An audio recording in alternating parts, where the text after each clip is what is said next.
পবিত্র তিথিতে আপনারা শ্রীধাম বৃন্দাবন দর্শন করুন এবং মাধবের শ্রীকৃষ্ণের অপ্রাকৃত সমস্ত লীলা কথা শ্রবণ করুন। রাধে রাধে। আমরা চলে এসেছি শ্রীকৃষ্ণের জন্মভূমিতে, যেখানে কৃষ্ণ কংসের কারাগারে আবির্ভূত হয়েছিল। আজ থেকে প্রায় 5251 বছর পূর্বে পরমেশ্বর ভগবান এই ধরাধামে এই মথুরা নগরীতে আবির্ভূত হয়েছিলেন এই কংসের কারাগারে। তিনি চাইলে পৃথিবীর যে কোনো স্থানে আবির্ভূত হতে পারতেন, কিন্তু তিনি কেবলমাত্র কারাগারকে বেছে নিলেন, কারণ সেখানে অবরুদ্ধ হয়েছিল দেবকী এবং তার প্রিয় ভক্ত বসুদেব। সেই কারণে ওনার প্রিয় ভক্তদের উদ্ধার করবার জন্য, রক্ষা করবার জন্য তিনি আবির্ভূত হয়েছিলেন কংসের কারাগারে। কৃষ্ণের আবির্ভাবের লীলাটিও খুবই সুন্দর। আসুন আমরা জন্মাষ্টমীর পূর্ণ পবিত্র তিথিতে পরমেশ্বর ভগবান শ্রীকৃষ্ণের আবির্ভাব লীলাটি শ্রবণ করি এবং ধাম দর্শন করি। রাধে রাধে।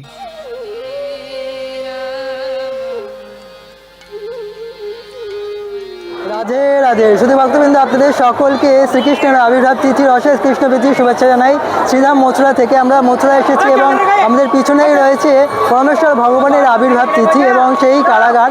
তো এখান থেকে আমরা ব্লগটি শুরু করছি এবং এখান থেকে আমরা যাব গোকুলে এবং সেখানে আমরা কৃষ্ণলীলা শ্রবণ করব।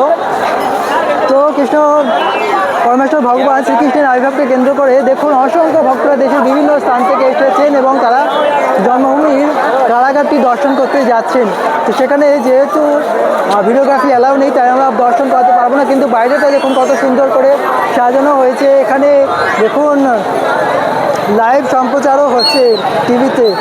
তো অসংখ্য ভক্ত সমাগমে আমরা আপনাদের মথুরা থেকে দর্শন করাচ্ছি শ্রীকৃষ্ণের আবির্ভাবস্থলী, শ্রীকৃষ্ণের জন্মভূমি।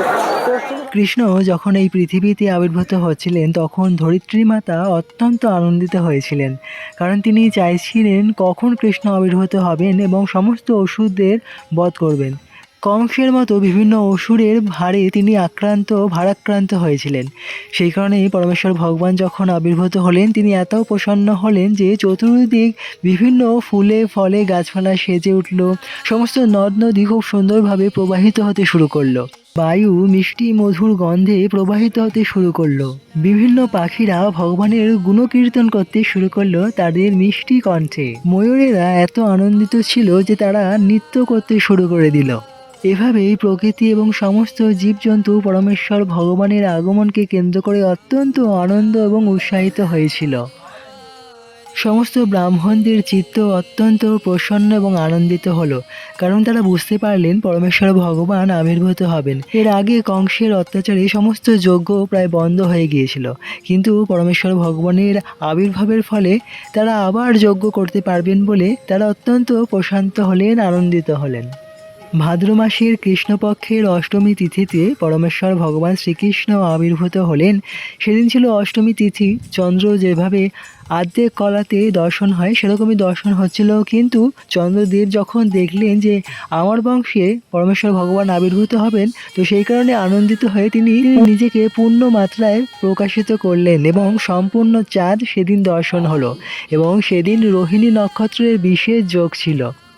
এই রোহিণী নক্ষত্রকে নিয়ন্ত্রণ করেন স্বয়ং ব্রহ্মাজি, এবং ব্রহ্মাজিও প্রসন্ন ছিলেন, কারণ ভগবান যে আবির্ভূত হবেন তাই সমস্ত দিক সমস্ত ক্ষণ শুভ হয়ে গেল ভগবানের আবির্ভাবকে কেন্দ্র করে। এই জগতে যা কিছু শুভ তা ভগবানকে কেন্দ্র করেই আমরা লাভ করি। ভগবানকে বাদ দিয়ে সব কিছুই অশুভ। তাই ভগবান যখন আবির্ভূত হলেন, ভগবান যখন এলেন, সমস্ত শুভ দিক শুভ ক্ষণ নিয়ে তিনি আবির্ভূত হলেন।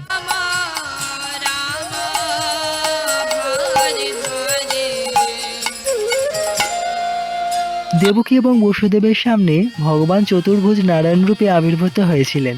ভগবানকে অত্যন্ত সুন্দর দর্শন হচ্ছিল। ভগবান পীতবসন পরিধান করেছিলেন। ওনার হাতে ছিল শঙ্খ, চক্র, গদা এবং পদ্ম। ভগবান বিভিন্ন অলঙ্কারে বিভূষিত ছিলেন, কিন্তু তার তেজের কাছে, তার রূপের কাছে সেই অলঙ্কারও যেন তুচ্ছ, হার মানছিল। এত সুন্দর রূপ দর্শন করে দেবকী এবং বসুদেব অত্যন্ত আনন্দিত হলেন।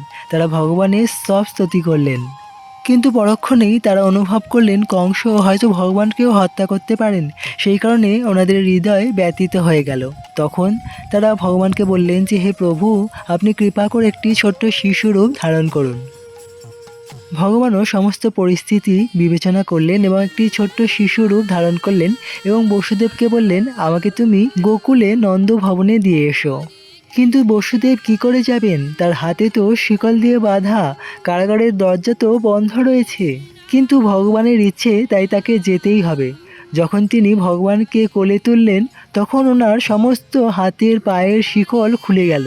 কারাগারের দরজাগুলি আপনা থেকেই সমস্ত খুলতে শুরু করলো এবং কারাগারের সমস্ত প্রহরীরা গভীর নিদ্রায় আচ্ছন্ন হলো। এভাবেই বসুদেব ভগবান শ্রীকৃষ্ণকে নিয়ে চললেন গোকুলের দিকে।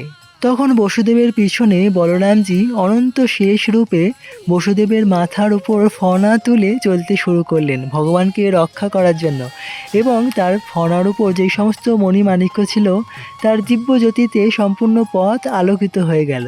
সেই আলোর পথ ধরেই বসুদেব এগিয়ে চললেন গোকুলের দিকে। তিনি এসে পৌঁছালেন এবার যমুনার পাড়ে। তখন যমুনার প্রচণ্ড স্রোত তিনি দর্শন করলেন, কিন্তু তিনি ভয় পেলেন না, তিনি যমুনাতে প্রবেশ করলেন। তখন যমুনা কৃষ্ণকে বাহিরে নিয়ে গেল। বসুদেব তখন অত্যন্ত ভয় পেয়ে গেলেন, আতঙ্কিত হলেন, কি হলো আমার সন্তানের, এখন কি হবে?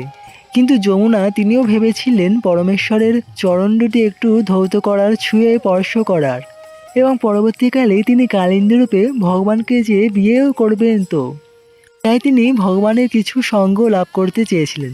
এভাবেই যমুনা বুঝতে পারলেন বসুদেবের কথা এবং পরক্ষণেই তিনি ফিরিয়ে দিলেন কৃষ্ণকে বসুদেবের কাছে। বসুদেব এবার কৃষ্ণকে পেয়ে শান্ত মনে চলতে শুরু করলেন গোকুলের দিকে এবং যমুনাও নিজের রাস্তা তৈরি করে দিলেন বসুদেবের জন্য।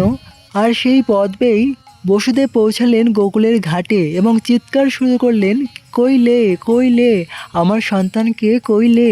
তো এই কইলে মানে বাংলা হচ্ছে কেউ আমার সন্তানকে নাও, কেউ আমার সন্তানকে নাও, কারণ তিনি অত্যন্ত ভয় পেয়ে গিয়েছিলেন। তাই সেই কারণে গোকুল ধামে রয়েছে কইলে ঘাট। আমরা পরবর্তীতে আপনাদের সেই গোকুলের কইলে ঘাট অবশ্যই দর্শন করাবো। যেভাবেই বসুদেব পৌঁছালেন নন্দ ভবনে। গোকুল তথা নন্দগাঁয়ের সকলেই তখন যোগনিদ্রায় শায়িত ছিলেন। যশোদামাও প্রসব বেদনায় ঘুমে আচ্ছন্ন ছিলেন। তখন বসুদেব যশোদামায়ের পাশে কৃষ্ণকে রাখলেন এবং তার পাশ থেকে যোগমায়াকে উঠিয়ে নিলেন। এই যোগমায়া হচ্ছেন কৃষ্ণের বোন, বা তিনি হচ্ছেন দুর্গা দেবী, কৃষ্ণেরই অংশ। যেহেতু তিনি কৃষ্ণের বোন রূপে আবির্ভূত হয়েছেন, তাই কৃষ্ণের কৃপাতে সমস্ত জগৎবাসী তাকে বিভিন্ন রূপে বিভিন্ন নামে আরাধনা করবেন, এই কথা কৃষ্ণ আগেই বলেছিলেন। সেই কারণে আজও কখনো দুর্গা, কখনো কাত্যায়নী, কখনো অম্বিকা, এভাবে বিভিন্ন রূপে মায়ের পুজো হয় বিভিন্ন স্থানে। এভাবেই বসুদেব ফিরে গেলেন মথুরায় এবং আবার তার পায়ে, তার হাতে শিকল অবরুদ্ধ হলো, দ্বার বন্ধ হলো এবং বাচ্চার কান্না শোনা গেল। এদিকে নন্দভবনেও বাচ্চার কান্নার আওয়াজ শোনা গেল। তখন নন্দবাবু এবং সমস্ত নন্দভবনের মায়েরা, যশোদা মা, তিনি বুঝতে পারলেন তাদের সন্তান হয়েছে এবং পুত্র সন্তান হয়েছে, তাই সকলেই অত্যন্ত আনন্দিত হলেন।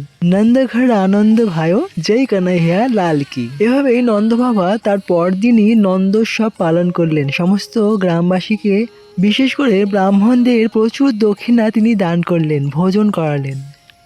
এভাবেই নন্দগাঁয়ে মহোৎসবটি ভীষণ আনন্দের সঙ্গে পালন করা হলো। তাই আজও আমরা জন্মাষ্টমীর পরের দিন নন্দোৎসবটি পালন করে থাকি। ভক্তবৃন্দ, আমরা অত্যন্ত সংক্ষেপে পরমেশ্বর ভগবান শ্রীকৃষ্ণের আবির্ভাব লীলাটি আপনাদের বলার চেষ্টা করলাম। যেরকম এই ভিডিওটি দর্শন করলেন, শ্রবণ করলেন, অবশ্যই এই ভিডিওটি সকলের সঙ্গে শেয়ার করুন। আজকের এই পূর্ণ পবিত্র জন্মাষ্টমী ভগবানের আবির্ভাব তিথির এই দিনটি আরও আনন্দের সঙ্গে পালন করুন এই ভিডিওটি শেয়ার করার মাধ্যমে। কারণ যারা ধাম দর্শন করবেন এবং ভগবানের লীলাকথা শ্রবণ করবেন, তারাও আপনার কৃপার ফলে তারাও কৃপা লাভ করবেন ভগবানের, এবং তার ফলে ভগবান অত্যন্ত প্রসন্ন হবেন সকলের প্রতি। বৃন্দাবনের অত্যন্ত প্রসিদ্ধ রাধা দামোদর মন্দির। আমরা আপনাদের রাধা দামোদর মন্দির থেকে রাধা দামোদরজির সুন্দর আরতি দর্শন করিয়ে এই ভিডিওটি সমাপ্ত করব। আর অবশ্যই আপনারা আমাদের চ্যানেলটি সাবস্ক্রাইব না করলে চ্যানেলটি সাবস্ক্রাইব করে নোটিফিকেশন বেল অন করে আমাদের সঙ্গে থাকুন, এরকম শ্রীধাম বৃন্দাবন থেকে আরও সুন্দর সুন্দর ভিডিও দর্শন করবার জন্য। আর এই ভিডিওটি ভালো লাগলে অবশ্যই লাইক, কমেন্ট করবেন। আর জন্মাষ্টমী মহোৎসবটি অত্যন্ত আনন্দ উদ্দীপনার সঙ্গে পালন করবেন। আর যারা পালন করছেন না, তাদেরকে উৎসাহিত করবেন এই উৎসবটি পালন করবার জন্য। ধন্যবাদ। রাধে রাধে।